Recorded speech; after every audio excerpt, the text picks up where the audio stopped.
tiny bit of a disclaimer at the back of these slides where we're going to talk a little bit, we're talking about maintaining and expanding a global database.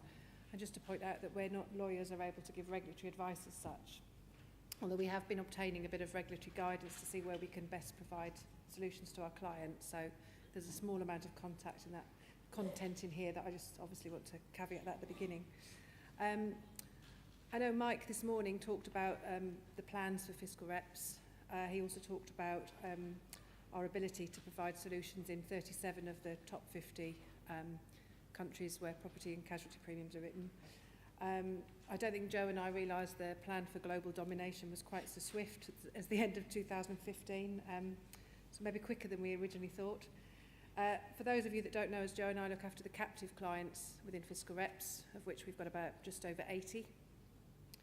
And our experience to date has been that any interest in solutions outside of the EU has tended to be driven by the captive clients.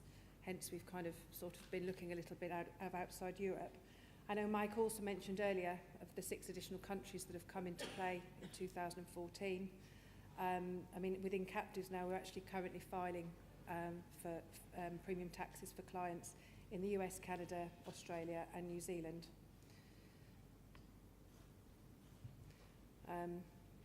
Anyone in the insurance industry knows that the focus on global compliance has continued over quite a lot of years.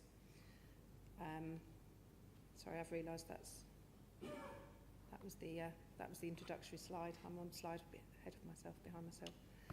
The focus on global compliance, and lots of insurance companies have their own databases, and there was a lot of discussion in the market as to whether they all agreed, whether they were consistent. And AIRMIC has been working with AXCO, and I think many of you may know that in the last year they've released the AIRMIC Insight Risk Manager, which tackles the top 30 countries identified by risk managers as being of interest to them, providing regulatory advice and local advice about these territories and inclusion in global programs. Interestingly enough, the Insight Risk Manager does not include premium tax because it was deemed to be too complicated. You know, looking at a database and maintaining a global database, even a European database, can provide its challenges. You know, although it's very important to say these are the rates in these countries, to have a reliable and accurate database, you need to make sure that you know how to apply the rates and you know actually how to follow the process and pay the taxes and file the returns. And I think we've talked about the EU expansion, and I know Joe's had some experience recently with new taxes in Poland and Croatia. Certainly in Poland and Croatia, where, well, Croatia joining the EU, not really appreciating the impact that's going to have maybe on their premium taxes, and then being able to convey that information and how they're actually going to process it to the market. It's been very difficult to sort of get some firm answers, even finding somebody to talk to about it and to understand it there. Poland equally, although have been in the EU for a while longer, equally difficult to find people that appreciate what is going on with the sort of cross-border business here and how that's going to impact on taxes or charges that may be due.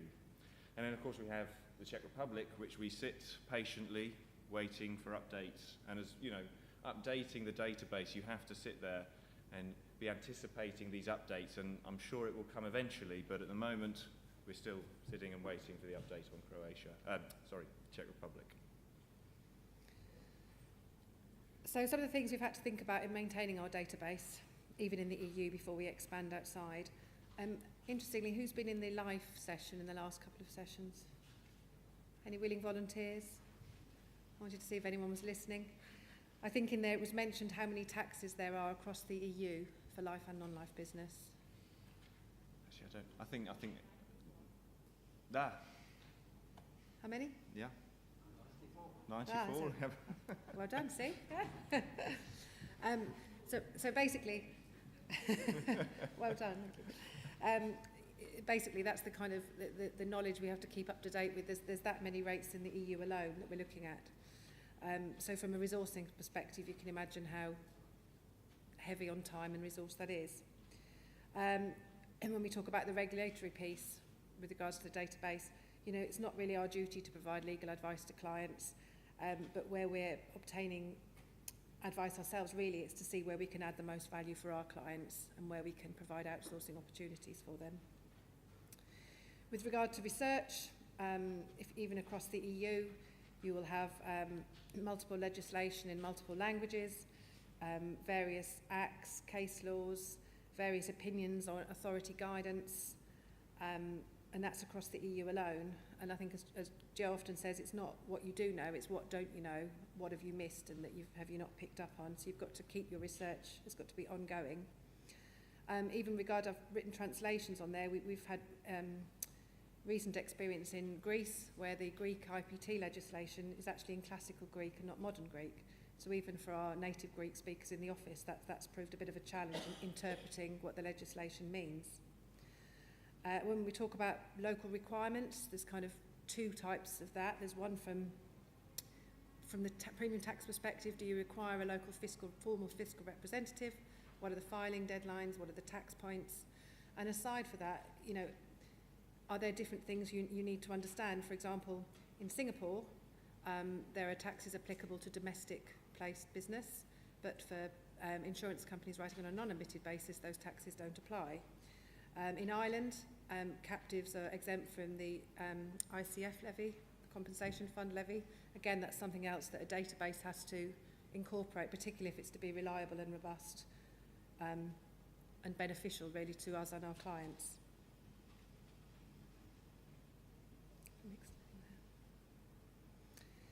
So here we go, we've done some kind of research into new jurisdictions, and as you can see with regards to regulatory advice, we've sought some specific advice on a few countries outside of the EU where we've had requests from clients for solutions. We're going to address some of those questions in the next few slides, specific to the countries. And it was, with regards to the premium taxes and the actual rates applicable, that might be the easy part. As Joe was saying, sometimes how you settle them and the process is more difficult to achieve. Interestingly, I know Christophe, who's in here somewhere, hopefully. Oh, there he is. He's been doing some research for us into French Polynesia and New Caledonia, and located the relevant law and understanding what the tax regime is, but actually finding out how to pay it and how we can facilitate a solution is proving a little bit more tricky, requiring a little bit more local research on that.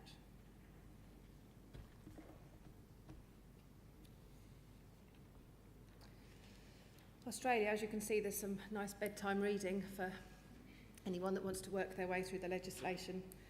With regard to, on a simple level, again, we're not lawyers providing regulatory advice, but can non-admitted insurance be written in Australia? The answer is yes, if you're a Lloyd's underwriter. Yes, in certain cases where you've got high value risks, atypical risks, or a risk cannot reasonably be placed in the local market. And the overall caveat is, well, actually, if you are directly approached by a local insured as an overseas insurer, you can write it on a non-admitted basis. Whether or not you would choose to write on a non-admitted basis may depend on whether you're a captive or a general insurer. There might be some differences across that.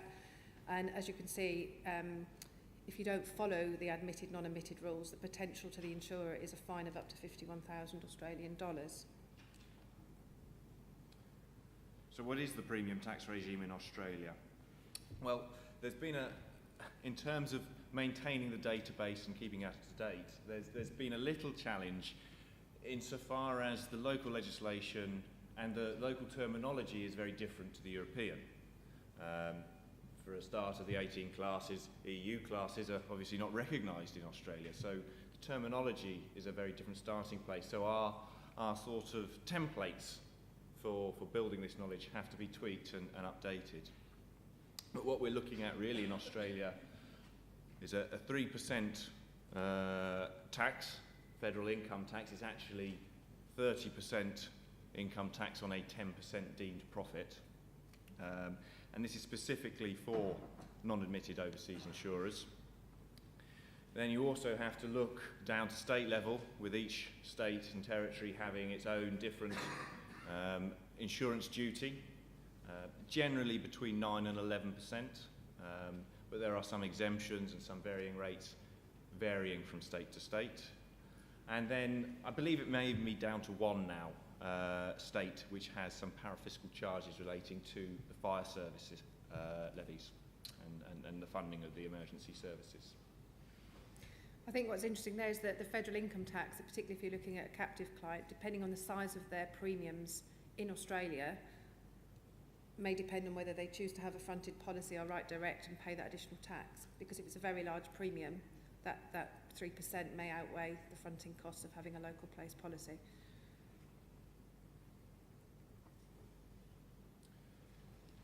So then the other piece, yeah, we've got the rates. How do we settle? What are all the requirements there? Well, the filings can be made by the local insured. When do you have to pay it? Well, I didn't mention in the previous slide, there's also goods and services tax to potentially be considered. But that and state taxes payable on a cash received basis, which tends to be a maybe more preferable basis, certainly for captives, in terms of remitting the taxes.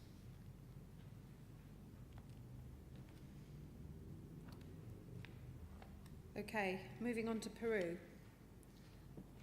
Again, see various codes and acts and legislation noted along the side. Generally, non-admitted insurance is not permitted in Peru. But guess what? Under Article 10 of the General Banking Insurance Law, there is a caveat. If no activity is physically carried out in Peru, you can write non-admitted insurance in Peru. Now, there's no official interpretation of kind of what that means, but local advice suggests that the offer and acceptance of insurance must take place overseas, the contract must be placed overseas, the execution of the contract and delivery of the contract must be overseas, and the premium payment has to be made overseas. Although apparently the wire transfer instructions can be made from Peru. So again, there is a possibility there for an insurer or a captive insurer to insure directly into Peru. Again, I suppose, looking at the caveats, etc., if it was a general insurer with a local office in Peru, there's no reason why they would choose to write direct. They would have a local policy in place, though a captive may take a different option. Again, as you can see, for insurance companies not complying with the local regulation per se, there's a fine of up to $255,000. So the penalties could be quite large for a general insurer or an insurance company. In terms of the premium tax regime there, this is, from FiscalReps' perspective, very much a work in progress, because it's essentially entirely handled by the local insured. But you are looking at an income tax of 1.2%, and also a sales tax of 18%, both handled and declared by the local insured. Exactly that. Filing and settlement must be made by the local insured, really, and again, tax point is triggered upon the premium receipt. Right, and continuing our tour of South America, we've come on to Chile. Generally, non-admitted insurance is not permitted unless you're covering marine cargo, international commercial aviation, or goods in transit or satellite cover. But guess what? If the insurance is contracted abroad and it doesn't relate to a mandatory cover or social security related cover, pensions, sorry, I'm getting my countries mixed up, you can write non-admitted. There are no specific requirements for how you can write the policy from overseas, but the verbal advice of the authority body, the SVS in Chile, is that the policy should not be subject to any stricter requirements than a local policy would be in Chile, and that's pretty much it. Again, you can see from an insurer's perspective, if they're not following the law, there's potential imprisonment or office closure. A bit scary for some of the insurers here. So the premium tax, similar in a way to Peru. There's a withholding tax due at 22% on most insurance. There are a few exemptions available. Interestingly, though, there's also a tax on reinsurance withheld from Chile.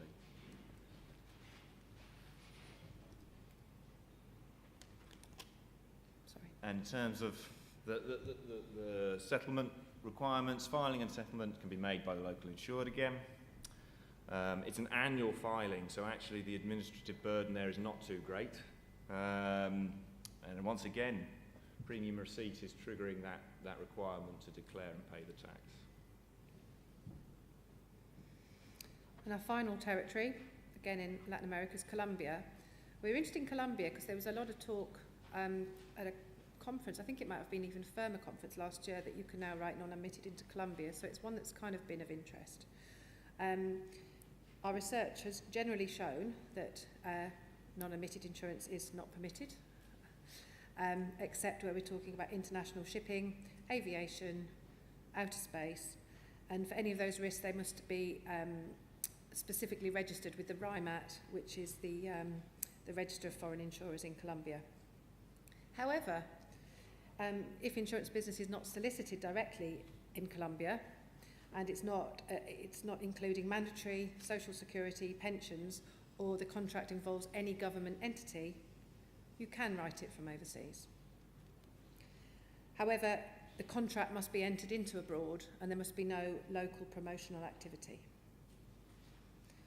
So there seems to be a general theme here that non-admitted is not permitted, though in certain circumstances it may be, which could be to the advantage for global programs and captive insurers.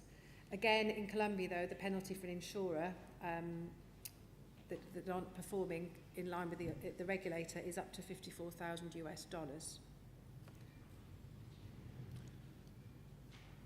And the premium tax regime, well, not a premium tax regime as such, but 16% sales tax. But this is really very much a work in progress. This is very new territory, and being driven really by requirements to find it out. So maybe there's going to be more growth in that area with people starting to explore the potential of this non-admitted insurance and wanting to maintain that tax compliance.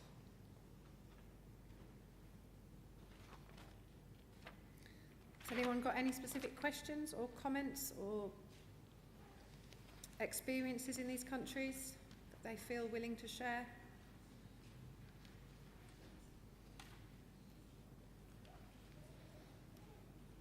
No? Well, I think you've done very well to stay awake at this time in the day. Okay. Thank you.